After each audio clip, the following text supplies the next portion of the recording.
Welcome to my humble abode. Today I'm going to be watching 5 most disturbing cases of real found footage while you all fall asleep. And of course this is by Chilling Scares. So if you want to watch it without me yapping, go ahead and check out his channel down below in the description. And yeah, with that, let's get to watching. In 2014, an abandoned cell phone was found in the back seat of a taxi in Fiji. When a passenger found it, they started looking through its contents to figure out who it belonged to. In the camera roll, they found a roughly 10-minute video. It was pixelated handheld footage shot from the deck of a large vessel somewhere in the open ocean.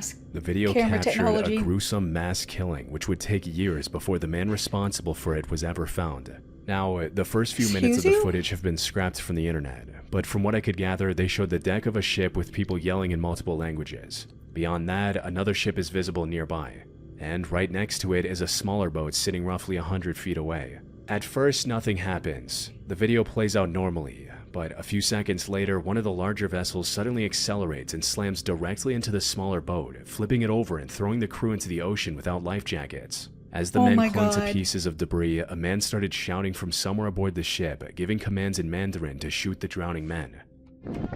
Wait, what? Why go after the small boat? Like, who were the people on the small boat? What did they do or what did they not do for this bigger ship to like attack them so heavily? Yeah, cause what the frick? What followed was a savage massacre with 40 rounds of bullets fired throughout the duration of the video, killing one man after the other. Even when one of the men tried to surrender by raising both of his arms, he was immediately shot in the back of the head. After the shooting stopped, the camera kept rolling, and it showed crew members on deck laughing and posing for selfies beside each other, as if what had just happened was nothing new to them. Yeah, like it's just a daily occurrence for them. Like, yeah, we go out and shoot people all the time. It's nothing. Like, dog, what the heck? The video of unknown origins was uploaded to YouTube, where it circulated for months before reaching authorities. Yeah, that's insane. The footage was eventually found by journalist Ian Urbina, an investigative reporter for the New York Times at the time, and founder of the Outlaw Ocean Project, a journalism group that investigates lawlessness, human rights abuses, and environmental crimes at sea. Ian launched a months-long investigation into the footage, and worked with maritime crime researchers to trace its origin. At first, nobody knew which ship the footage came from, where the shooting had taken place, or who the men in the water were. But after analyzing the video more closely, it showed enough of the surrounding vessels to give investigators somewhere to start. The shooting had taken place on September 29, 2012, with 4 fishing vessels at the scene. A maritime research group compared the ships visible in the footage against global vessel databases and identified the filming vessel as Ping Shin 101, which sailed under a Taiwanese flag. That discovery completely changed the direction of the investigation. Under maritime law, a ship sailing under a country's flag is subject to that country's jurisdiction, even in international waters. Damn, so hopefully those people got like smacked across the face and then put in prison. Hopefully, let's see if it happened though. Which meant the people responsible for investigating the massacre should have been the Taiwanese government. Eventually, the Taiwanese government released an official statement explaining what had happened, or at least what seemed like the explanation at the time. According to them, the men in the water were Somali pirates who had fired on a fishing fleet, and the shooting was an act of self-defense. The incident had taken place in a part of the Indian Ocean that was infested with Somali pirates during the early 2010s. I mean, you would think if it was that, and it was in self-defense, that people wouldn't be like filming it and like laughing and smiling like, yeah, everything's okay. No, they would be scared and like breathing hard and like just trying to get back home, like on land, not like celebrating it. That's weird. So the fishing vessels operating there routinely carried armed private security for protection. This was a believable explanation, but looking closely, it had some holes. The first problem was that nothing in the footage showed the men in the water carrying any firearms, so there was nothing indicating that they were pirates. And when analysts examined the debris floating around them, it did not look like the type of vessels Somali pirates were typically known to use. However, the contradiction that finally broke the official story came from inside the ship itself. In 2016, a private investigator tracked down 2 Filipino crew members from the Ping Shin 101, Aldrin and Maximo. Maximo was one of the men seen posing for selfies on deck after the shooting, and his testimony directly contradicted what Taiwanese officials had said. They didn't have any guns, only fishing equipment on their boat. It was wrong, people getting shot, but there was nothing I could do about it. Using witness accounts, You didn't have to pose in the picture and smile and laugh and be like, hey, yeah. You didn't have to do that, but you did. Along with analysis of the voice heard over the loudspeaker, investigators were able to identify the man giving the shooting orders as the ship's captain, a Chinese national named Wang Fengyu. Wang had ordered 2 Pakistani security guards aboard the vessel to open fire on the men as they floated in the water. When it was over, at least 10 men were dead. But despite dozens of witnesses across the surrounding ships, no maritime law required any of them to report what they'd just seen. So, no one did. The bodies were never recovered, and for nearly 2 years, the killings went completely unreported, and was only ever discovered because of the footage found on the phone left behind in the taxi. By the time investigators identified the Ping Shin 101 in 2015, the ship had already sunk to the bottom of the ocean, and there was nothing left to examine for evidence. But the most disturbing detail of the case wasn't the shooting itself, it was what had happened just before it. According to Aldrin's interviews, the shooting in the video was not an isolated incident. Roughly 5 days earlier, Wang had taken the Ping Shin 101 to join 3 other fishing vessels in attacking a small sailboat. The ships circled the boat together, terrorizing its crew before taking turns ramming it until it overturned and sank. The unarmed men were then thrown into the water while they screamed, "No Somali, no pirates." Wang ordered the 2 Pakistani guards to open fire, and when they hesitated, he came down from the bridge, took a machine gun from one of them, and brutally shot the men himself. Wow. Between the 2 attacks, more than 30 people were violently murdered. However, when Wang was eventually arrested in August 2020, almost 8 years after the mass killing, only 4 deaths could be proven. And after multiple appeals over the years, Taiwan's Supreme Court confirmed his 26-year sentence in January 2025.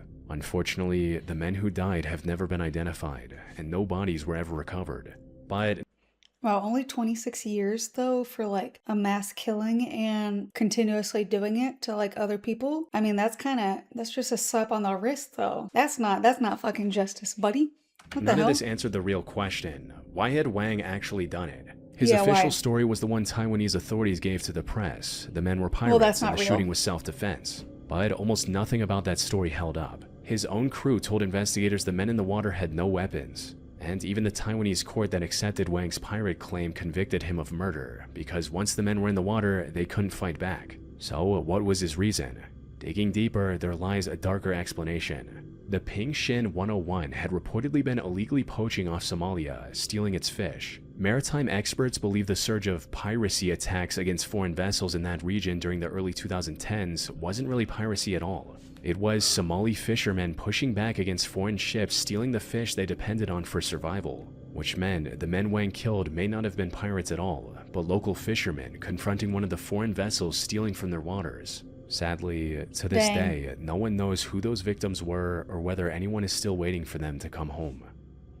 That's insane, bro. Like, imagine just going out to try and get your fish, but also like just trying to like be nice and be like, hey, you can't be here. We're trying to fish, you know, for like our family and everyone else. And then you just get shot dead. Like that's, bro, I don't know. That's just kind of something you, I guess, don't want to think about, huh? That's just sad.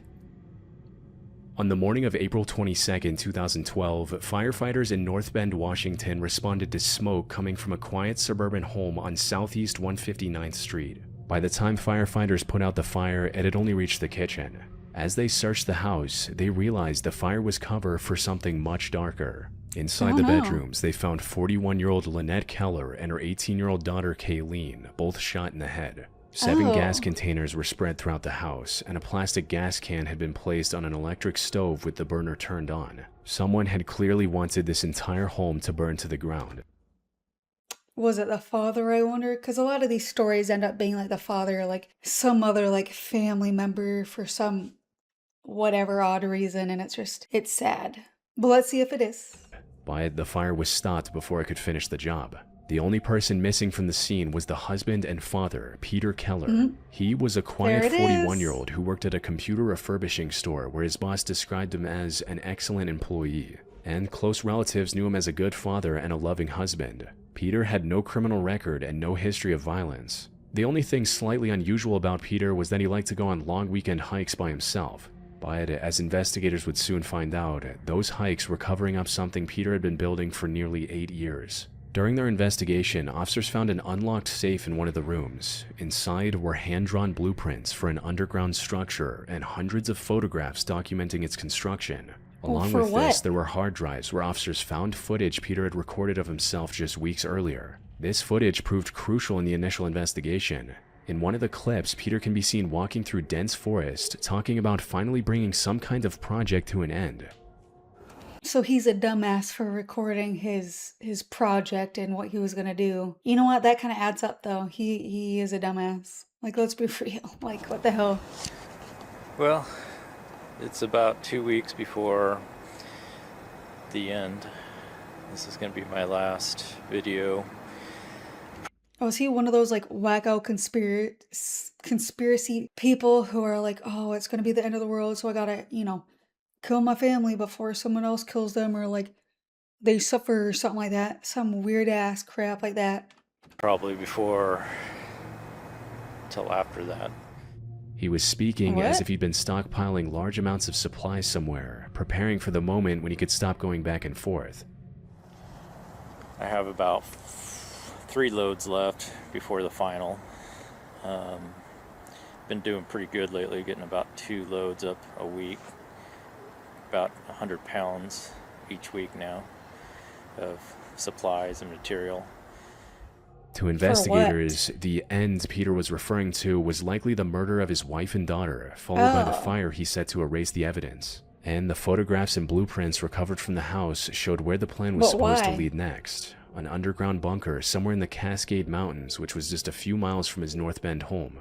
Based on the way he spoke in the videos, investigators had every reason to believe that wherever this bunker was, Peter was probably hiding inside it at that moment. Probably. Basically, I can last Good detective months skills. up here without ever leaving.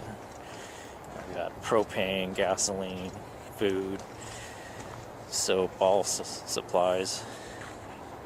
So, really set right now. The problem was that it could have been anywhere in or near the Cascade Mountain area. But without an exact location, that still left them with 30 to 40 miles of dense woods and dozens of possible hills where Peter could have disappeared. Ain't no way they would For the find next that. few days, there were no meaningful leads. However, on April That would literally be a needle in a haystack kind of find, 26, after 4 days of searching and sifting through evidence, investigators found a blurry photograph recovered from the Keller house. It was among the few pieces of evidence the fire had failed to destroy. The image appeared to have been taken from inside the bunker, looking out through the trees. In the distance, investigators could make out power lines and the rooftops of what would later be identified as the North Bend Premium Outlets. Yep. What a dumbass. You're showing them exactly where you are and what you've been doing. Like, oh. I mean, don't you love it when, like, criminals show you exactly what they're doing and where they are? Like, buddy, what the frick? Around the same time, they received a tip from hikers who had seen Peter's red 1994 Toyota pickup at the Rattlesnake Ridge trailhead weeks Oh, good earlier. for them, good for them. Together, those two clues narrowed the search to a specific stretch of mountain about 4 miles from the trail. On April 27th, 36 SWAT officers began climbing the ridge. After 7 hours of searching through the steep forest, they finally found the bunker. But even after locating it, officers still didn't know exactly where Peter was inside. So they surrounded the bunker and fired tear gas in, and moments later, Peter responded with gunshots from the darkness. The standoff lasted 22 hours before officers used explosives to blow a hole through the roof. Inside, on the lower level, they found Peter dead from a self-inflicted gunshot wound. But of course he would take himself out, like the loser he is. He couldn't even stand to face what he did to his wife and daughter. Like, those are such a, like, ugh, I don't get it. Like, what a waste of a freaking soul, bro. Genuinely. Reviewing the footage, this is something Peter had prepared for. At this point, I don't know what's going to happen. He's so weak, bro. I may get caught right away. Basically, if I get caught, I'm just going to myself. So, I mean, I could basically be in 2 weeks or 3 weeks. I don't know. It's all up to chance at this point. So, it's weird how he's like talking about this so like easily, like he doesn't even care.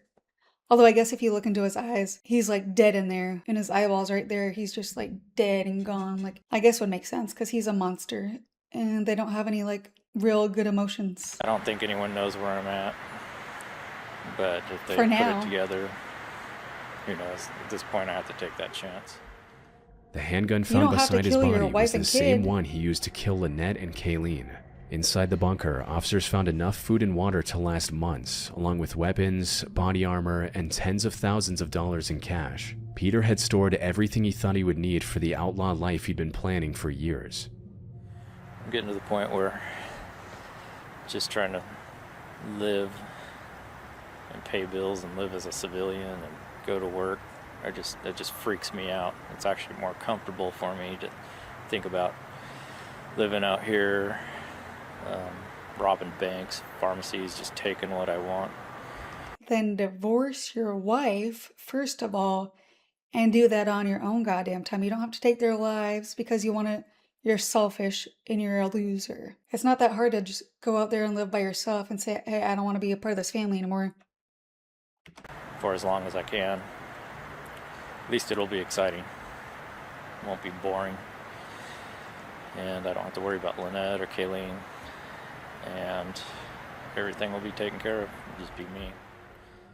Now, a natural question that comes to mind is why? Why go through all that trouble to destroy his family and get away from them? Based on the evidence, investigators believe Peter wanted to disappear and start a new life far away from the responsibilities of a husband and a father. His wife Lynette and daughter Kayleen were obstacles to this fantasy. Well, before, a while ago, I used to sit here and think, this whole thing is just crazy at times, and then I'd think about it, and it would make sense, and it's like, okay, this is what I gotta do. But, now, I guess with time, I just think that way all the time, that this is what I gotta do. I don't even question it anymore. It just seems like everything makes so much sense now. After the case was officially closed, Lynette's family used the money recovered from the bunker, along with the rest of Peter's estate, to establish the Kayleen Keller Memorial Scholarship Fund at DeJapen Institute of Technology, the same school Kayleen had been hoping to join before her father decided to end that dream. Aww. God, that's so sad. Like, again, all he had to do was get a divorce. That's it. Divorce, and then go live your weirdo fantasy, like, by yourself. You didn't have to kill either one of those. Again, he was just a waste of a soul. Genuinely. Monster. Highway 1 is one of California's most scenic coastal routes, carrying drivers along narrow stretches of road where the Pacific sits just beyond the shoulder. On the morning of December 30th, 2019, a man named Philemon Ledesma had been driving northbound near Gray Whale Cove when he witnessed one of the most bizarre car accidents. Shortly after 10:30 a.m., he called 911 to report that he had just watched a vehicle fly off one of those cliffs in San Mateo County. Officers arrived within 20 minutes and found tire tracks at the edge of the highway leading toward a drop of roughly 40 feet into the Pacific. But below it, there was absolutely no evidence of a vehicle or driver for officers to recover. With nothing in the water and only Philemon's word to go on, officers needed some way to confirm what he had seen. They scoured through Philemon's car and noticed the dash cam he had installed years earlier. On it, they found footage of the accident, and it was just as bizarre as he described.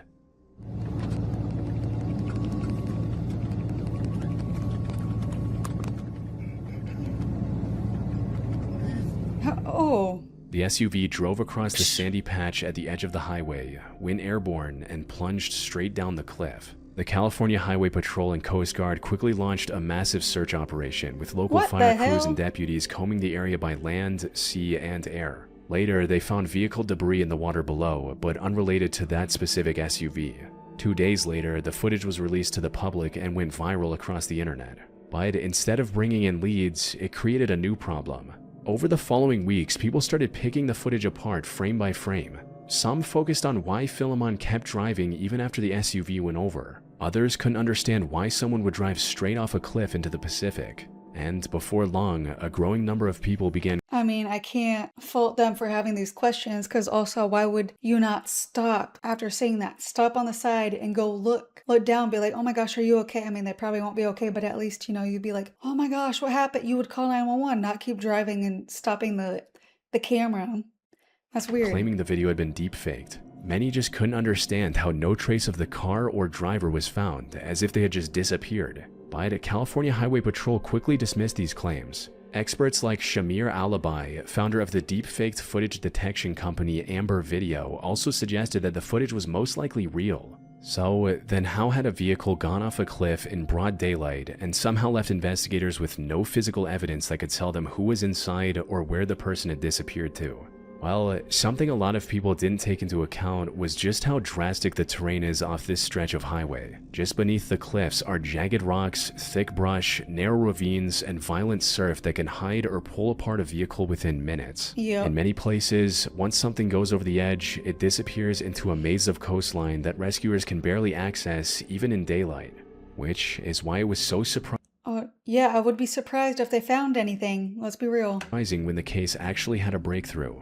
Human remains were found on Montara Beach, along with a California driver's license. DNA testing confirmed they belonged to 52-year-old Tracy Ivory Sinclair from San Francisco. A later DMV search also showed she was the registered owner of a 2007 Lexus SUV, matching the car in the footage. Yeah. Her family had filed a missing person report months earlier, and they had been waiting for her the entire time. But even after That's her so name was sad. finally attached to the dashcam footage, officials never determined whether Tracy lost control of the car or drove off the cliff deliberately.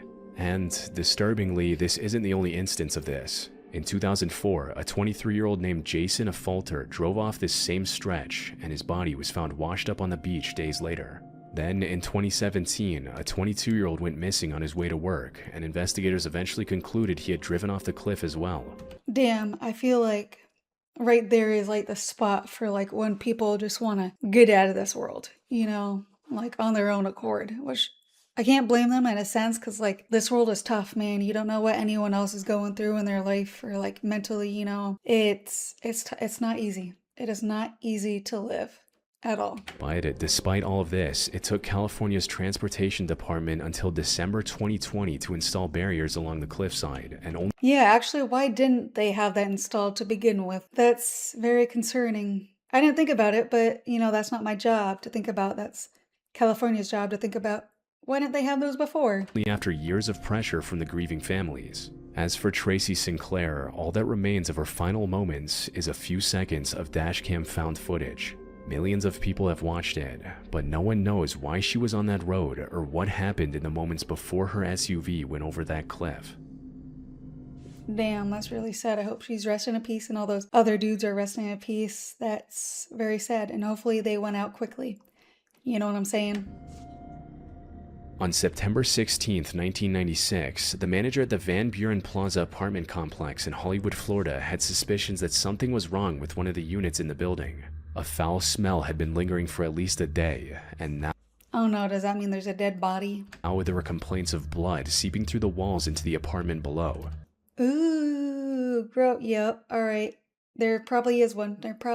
Gross. So he called the authorities to check on the tenant. When police forced the door open, they found the decomposing body of a young man. A video camera was set up across the room, pointed in his direction. There it is. And on the wall, someone had written a message. The 8mm tapes are a documentation of a crime. Terrorist matter. They are for the FBI. Beside the body were 11 videotapes, each one roughly 2 hours long, which amounted to nearly 22 hours of total footage. All of it was recorded by the man on the floor, 21-year-old Ricardo Lopez. Huh? Officers went straight for the tape that was still inside the camera. It was labeled Last Day. And as the label suggested, the tape showed Lopez on September 12 recording himself in his final moments. But as disturbing as the found footage was, it wasn't what the police were most horrified about at the time. Earlier that day, Lopez had mailed a package which by September 16 was still moving through the international postal system. Inside was a hollowed-out book rigged with sulfuric acid designed to spray directly into the face of whoever opened it. Lopez had recorded himself preparing this device before mailing it to the London address of popular Icelandic singer Björk for, at the time, unknown reasons. As soon as the Hollywood police saw it, they immediately contacted the authorities in the area. Fortunately, the next day, British police located the package at a postal sorting office and Yeah, that's lucky they found it, because who knows what the heck it could be. It could be a bomb, it could be... Well, I guess that would be pretty much it, right? As far as, like, scary things go, or, like, harmful things in a box. But yeah, anywho, at least they found it. safely detonated it before it could reach Bjork's address. But even after it was intercepted, there we go. It was a there were bomb. still All 11 tapes to go through, tapes that could have documented similar attacks being prepared for other people. Thankfully, no other targets were identified. Instead, the tapes revealed 9 months of footage documenting Lopez's terrifying psychological decline. I'm gonna show you who I am.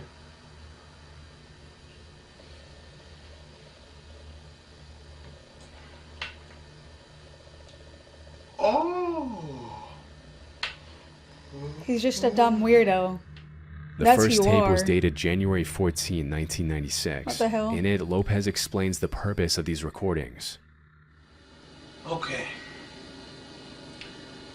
Comfort is what I seek in speaking to you.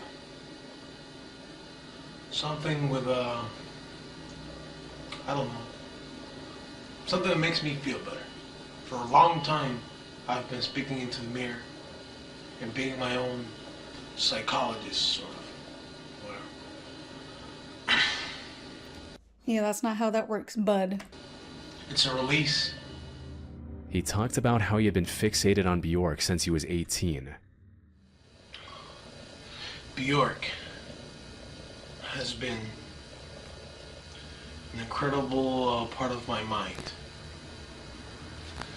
since 93. That's not creepy, huh? Except for some. I've started with a crush, you know, and ended up with an obsession, which I'm not embarrassed to admit. No, it's an obsession. Bjork had become his escape from everything he despised about his life, including his job, body, and loneliness. He also showed his 803-page journal, which was full of his thoughts and feelings about the singer. But by the time the video diary began, Lopez had learned from a magazine that Bjork was in a relationship with another musician.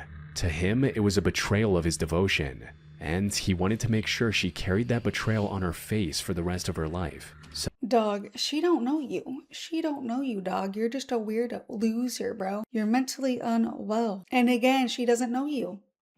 these tapes became the place where he documented how he planned to make that happen. He had initially planned to build a device filled with hypodermic needles containing HIV-infected blood. But when he couldn't work out that depraved plan, he decided to make a sulfuric acid bomb, as he wanted to either disfigure her permanently or take her life. I go to the payphone over there, my list of numbers, start calling. Either I'm gonna get a hydrochloric acid 100%, sulfuric acid, the strongest I can get. Lopez wrote in his diary how he wanted to have an effect on her life. And even though these tapes make Lopez seem sealed inside his apartment, he wasn't completely cut off from the outside world just yet. During this time, his family had become increasingly worried about his well-being and had pushed him to attend outpatient mental health appointments. But Lopez never told his therapist about the tapes or what he was planning to do. And by the middle of summer, even that little connection to society was gone. His boss had been complaining about Lopez's declining hygiene and behavior. Shortly after, Lopez quit his job and cut off his phone line. His delusional plan to punish Bjork became the center of everything he had left. From that point on, the tapes narrowed almost completely around the device and how he'd deliver it. On September 12th, Lopez labeled his final tape. After mailing the package, he returned to his apartment. His plan was already in motion, and now the only thing left was the ending he had been building toward for months. The final tape was rolling the entire time. 4 days later, police found him dead inside the apartment. When Bjork learned what had happened, she was obviously horrified. But she sent a card and flowers to Lopez's family. His tapes were eventually released to the public. 22 hours of footage documenting the entire mental decline of Ricardo Lopez. On the morning It's so weird how, like, obsession can make people insane. Were they insane to begin with, or does it make people insane? That's the question, I guess. I don't know, because, like, who cares if someone has a boyfriend or a girlfriend, you know? And especially if you're obsessed with them and you love them, you want them to be happy and in love, even if it's not with you, you know? Not be one of those weirdos who are like, if I can't have you, then no one can. That's not love. Like, let's be real. of Good Friday, April 19th, 2019, 87-year-old Terry Radford was waiting near a bus stop on Worcester Avenue in Mansfield Woodhouse, completely unaware that only minutes away, a stolen car was tearing through nearby residential streets as the man behind the wheel screamed that he was Jesus. I'm Jesus! I'm descendant of God! And you lock me up! Watch this!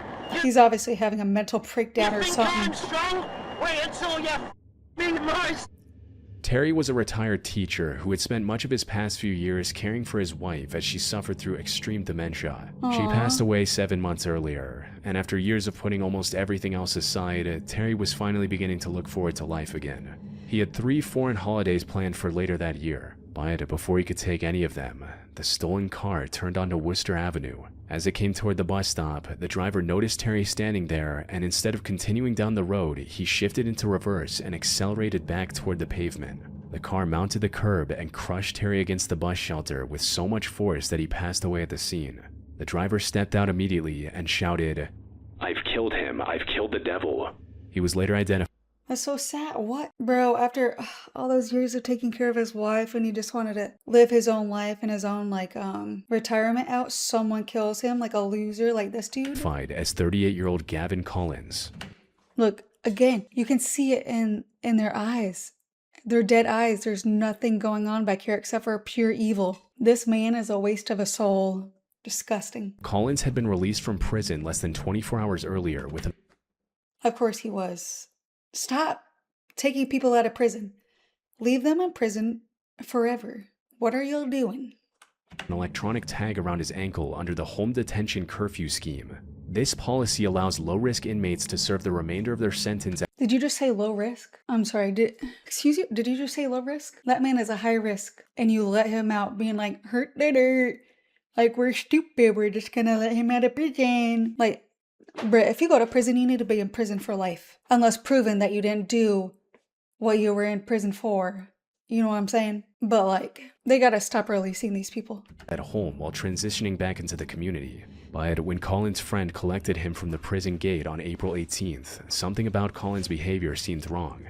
He was talking strangely and acting as if he was on drugs. By the next morning, that behavior had escalated into something far more alarming. Collins walked into a neighbor's house, threw a bag of prescription medicine on the floor, and started unplugging electrical items, claiming they were the work of the devil. He then walked into another neighbor's house, grabbed their car keys, and drove off. Collins was in the middle of a psychotic episode, and within moments he started accelerating through nearby residential streets, while families in the area went about their Good Friday morning. What happened next revealed Collins' horrifying state of mind. The entire incident was later discovered to have been recorded through dashcam footage found and recovered from the wreckage afterward. It shows him cutting through oncoming traffic at extremely high speeds as he shouts profanities. At one point, he ripped the rearview mirror off and continued to accelerate. He seemed to believe that he was a descendant of God and shouted that anyone who didn't listen to him would go to hell. Imagine thinking yeah, let's put this man out on the street in the public and everyone will be fine. How dumb do you have to be? Genuinely. And you lock me up! Watch this! You think I'm strong? Wait until you meet my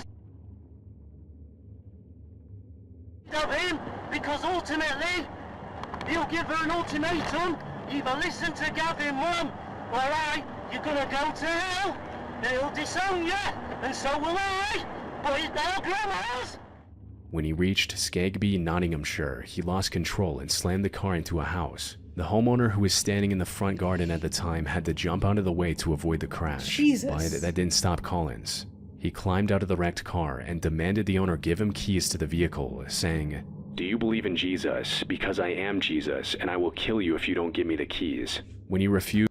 See, this is why people need to be able to bear arms. Y'all should be having a pistol or something in your back pocket and just bring it out for fucking losers like him. You need it.